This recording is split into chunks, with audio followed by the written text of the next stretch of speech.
예루살렘에 입성하시는 길에 감람산 정상 부근에서 예루살렘을 보시고 통곡하셨던 예수님은 그 마음을 잘 추스르시고 예루살렘에 입성하셨습니다. 그리고 예루살렘에 들어오셔서 처음으로 가신 곳은 바로 성전이었습니다.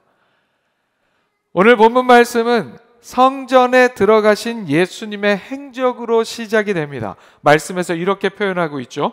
성전에 들어가사. 자, 여러분, 예수님께서 예루살렘에 입성하신 후에 가장 먼저 성전을 찾으신 이유는 무엇일까요? 두 가지 중요한 이유가 있었습니다. 예수님은 십자가의 길을 향한 예루살렘 입성 후에 가장 먼저 성전을 찾으심을 통해서 당신이 스스로 성전의 제물과 같이 십자가에 못 박혀 죽으시는 유월절 어린 양으로 오셨다는 것을 드러내십니다. 히브리서 9장 12절에서 이렇게 말씀합니다. 염소와 송아지의 피로 하지 아니하고 오직 자기의 피로 영원한 속죄를 이루사 단번에 성소에 들어가셨느니라. 어린 양으로 오신 예수님에 대한 말씀입니다. 또한 예수님은 당시 이미 그 죄악의 이야기들로 인하여 성전의 기능이 상실된 그곳을 정화하시는 오늘 말씀의 사건을 통해서 장사하는 자들을 다 내어 쫓으시고 장사판이 되었던 성전을 깨끗게 하시는 이 사건을 통해서 이제 예수님께서 당신 스스로 성전이 되셔서 이 땅에 주님의 몸된 교회를 통해 온전한 예배를 세우실 것을 알려주고 계십니다. 요한복음 2장 19절에서 예수님께서 이렇게 직접 말씀하셨습니다. 예수께서 대답하여 이르시되 너희가 이 성전을 헐라 내가 사흘 동안에 일으키리라. 예수님은 이 말씀대로 십자가에서 우리의 죄를 대신하여 죽으시고 사흘 만에 부활하셔서 이 땅에 예수 그리스도의 몸된 교회를 세우게 됩니다. 이런 이유를 담고 성전에 들어가신 예수님, 그렇게 예수님께서 성전에 들어가셨어요. 그런데 성전에 들어가셔서 예수님께서 목격하신 성전의 모습은 그야말로 총체적 난국이었습니다. 그래서 예수님은 안타까움과 슬픔에 찬 분노, 거룩한 의분을 느끼시며 곧바로 하나님의 임재로 가득한 성전이 아닌 온갖 죄악, 착취와 탐욕의 죄악으로 가득한 성전을 깨끗하게 하셨습니다. 그 상황을 오늘 본문은 이렇게 짧게 전하고 있습니다. 성전에 들어가서 장사하는 자들을 내쫓으시며. 사랑하는 여러분, 오늘 함께 나누는 말씀을 통해서 예수님께서 성전에 들어가셔서 성전을 깨끗하게 하시며 장사하는 사람들 내쫓으시며 어떤 마음이셨을지를 함께 잘 살펴볼 수 있기를 원합니다. 그리고 그 예수님의 마음을 우리가 잘 깨달아 오늘 살아가는 우리의 신앙의 삶이 예수님 앞에서, 하나님 앞에서 어떠한 삶이 되어야 할지, 또한 우리 한 사람 한 사람이 모인 교회로서의 우리의 교회가 어떠한 교회가 되어야 할지를 잘 깨닫고 실천하는 우리 모두가 될 수 있기를 소망합니다. 두 가지 질문으로 오늘 말씀을 함께 살펴봅니다. 첫 번째 질문 화면 보시고 함께 읽어봅니다. 시작. 예수님께 성전은 어떤 의미였을까요? 오늘 본문은 예루살렘에 입성하신 예수님께서 가장 먼저 달려가신 곳이었어요. 가장 먼저 달려갔다는 것은 그곳이 그만큼 중요한 장소였기 때문입니다.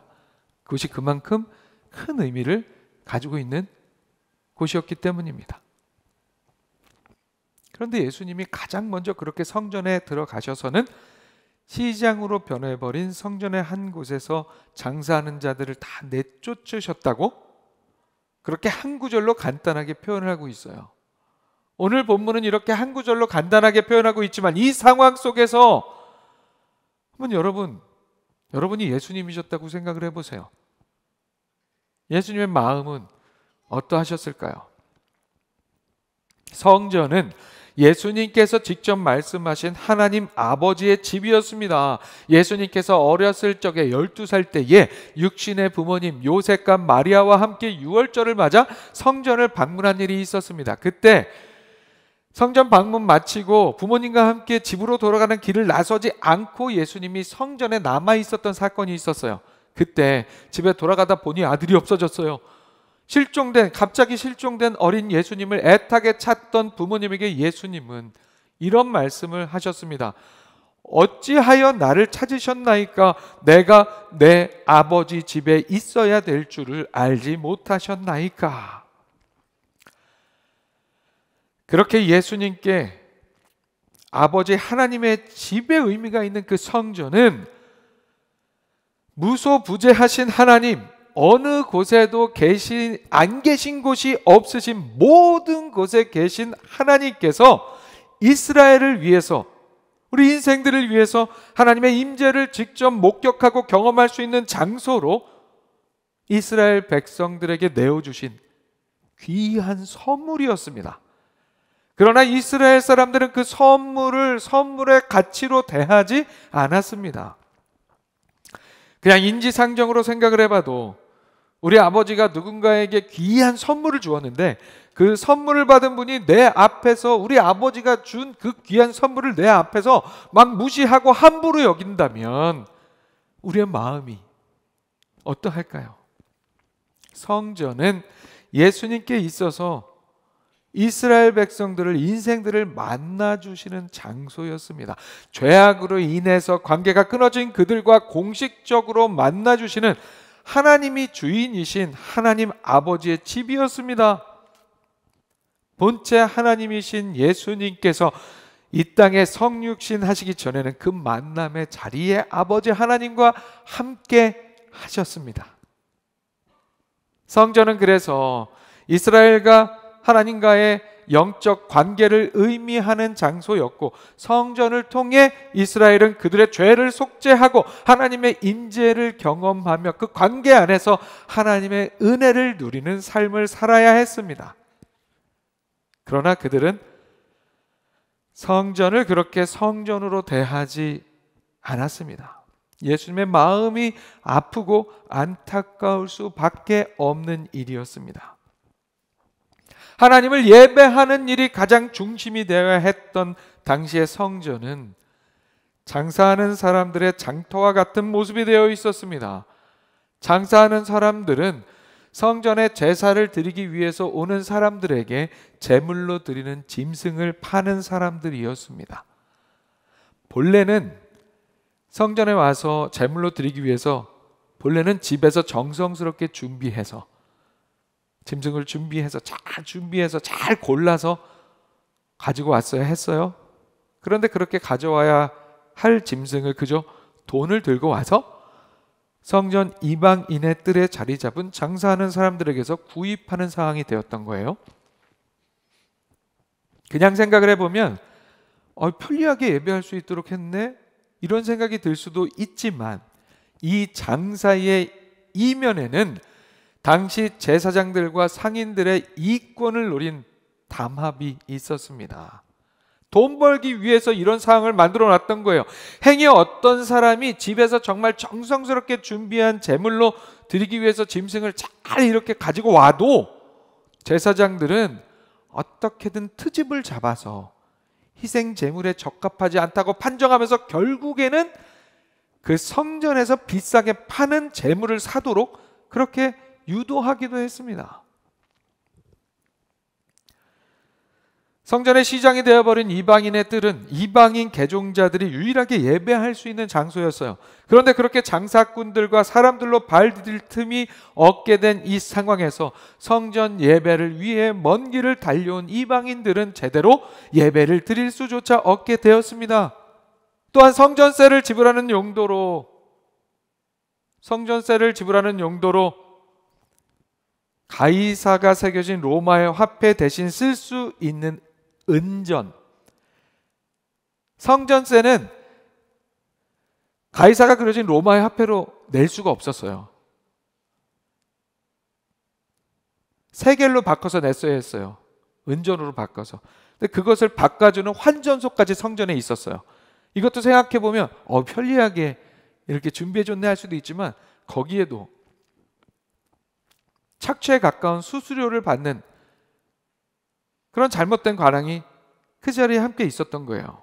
그리고 이 모든 성전에서의 악한 일을 통한 수익이 거의 대부분 제사장 일파에게 주어졌습니다. 이렇게 당시 성전의 일을 주관하던 종교 지도자들은 성전에서 진정으로 예배드리는 일에는 관심이 없었습니다. 하나님과의 관계 안에 거하는 일에는 관심이 1도 없었습니다. 성전을 하나님의 집으로 여기지도 않았습니다. 그들은 성전을 자신들의 세상의 이익을 얻기 위한 수단으로, 자신들의 돈벌이를 위한 수단으로 자신들의 소유물처럼 사용하고 있었고, 율법에 의한 희생 제사의 규례 또한 무시하고 있었습니다. 이런 상황을 보신 예수님께서 얼마나 마음이 아프셨을까요? 예루살렘의 죄악상을 보시고 안타까움에 통곡하셨던 예수님은 이제 분노하십니다. 그 분노로 예수님은 성전에 장사하는 자들을 다 쫓아내시고 동물들, 팔고 있었던 동물들, 환전소, 책상들 다 뒤집어 엎으시고 다 쫓아내버리시고 성전을 깨끗하게 정화하십니다. 그러나 예수님의 이 분노는 세상적인 분노가 아니었죠. 우리 인생들이 보통 부리는 혈기에 찬 분노가 아니었습니다. 거룩한 분노, 의분이었습니다. 그리고 안타까움과 아픈 마음이 가득한 사랑의 분노였습니다. 우리가 삶을 살아가다 보면 그 어떤 때보다 단호한 태도를 보여야 할 때가 있습니다. 단호한 태도를 보여야 할 대상이 있습니다. 내어 쫓아버릴 수 있는 단호함과 필요하다면 완전히 다 뒤집어 엎어버려야 할 거룩한 분노가 필요한 것이 있습니다. 그 대상이 무엇입니까? 바로 죄입니다. 죄의 문제에서는 우리 또한 거룩하게 분노할 수 있어야 합니다. 하물며 하나님의 집인 성전, 하나님께서 예배를 통해 인생들을 만나주시는 장소였던 귀한 선물로 내어주셨던, 예수님께도 하나님 아버지의 집으로서 특별한 장소였던 성전을 죄악의 본거지로 만들어버린 인생들을 바라보시며 예수님께서 어찌 단호하지 않을 수가 있으셨을까요?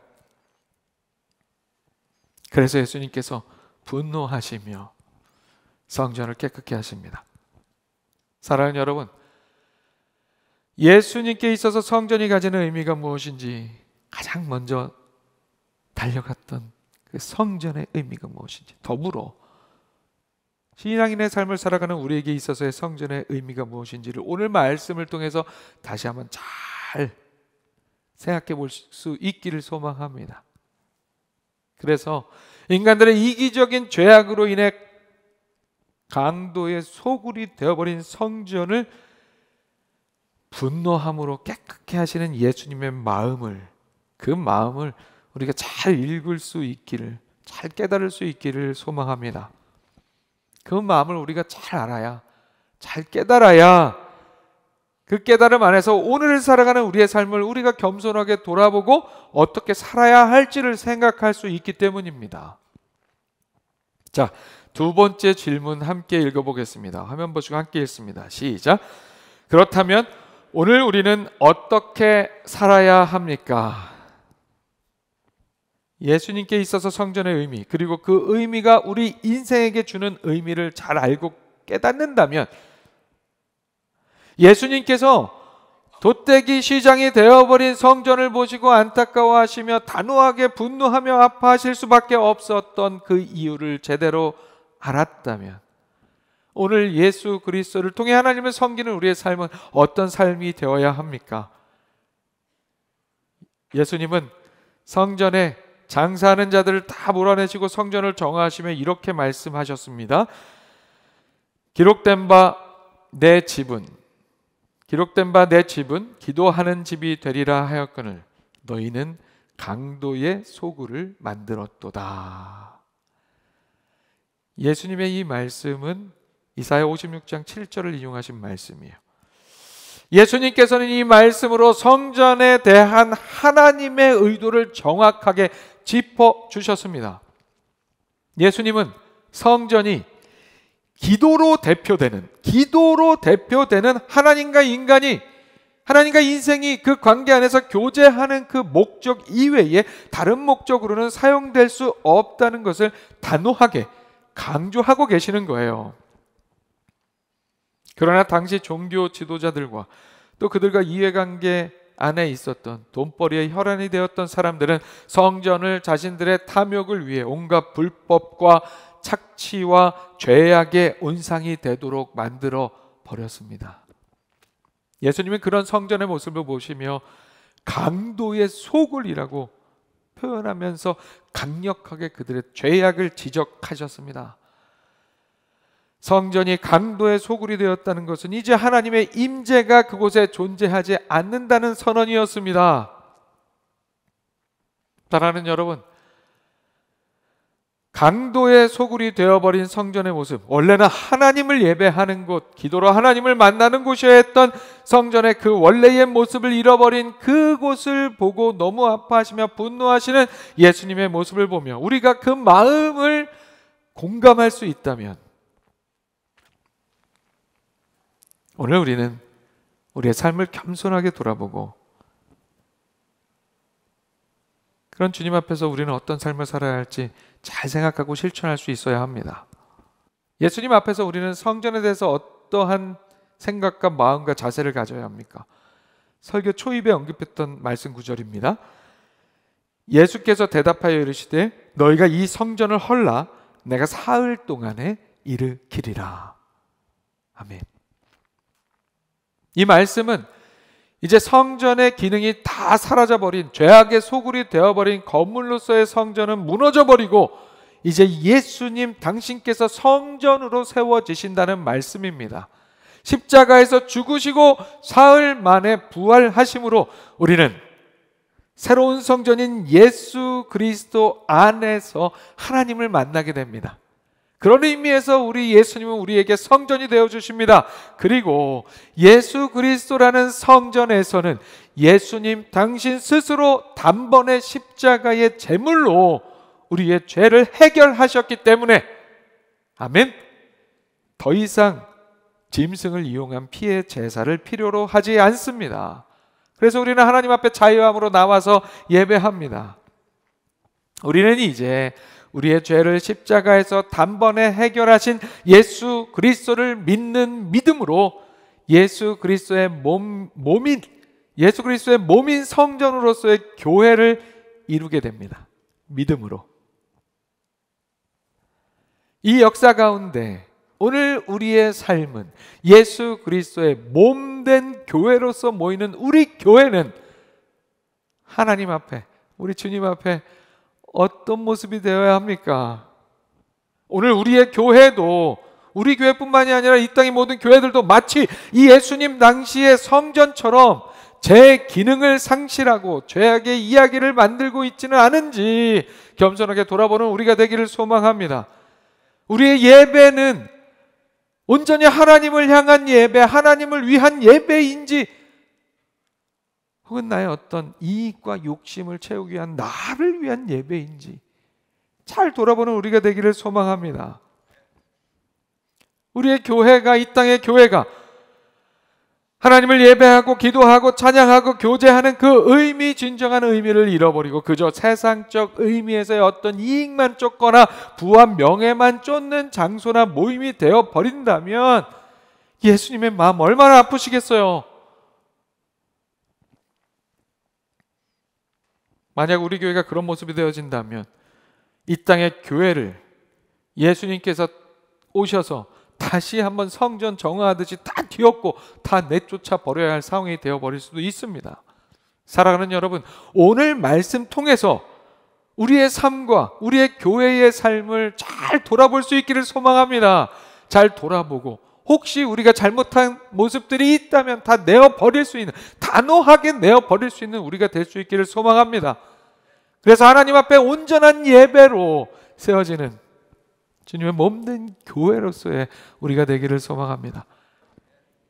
또한 그런 공동체, 그런 우리 교회가 되기 위해서 우리 한 사람 한 사람, 여러분 한 분 한 분이 성령님이 거하시는 성전으로서 거룩하고 깨끗한 삶이 되어야 합니다.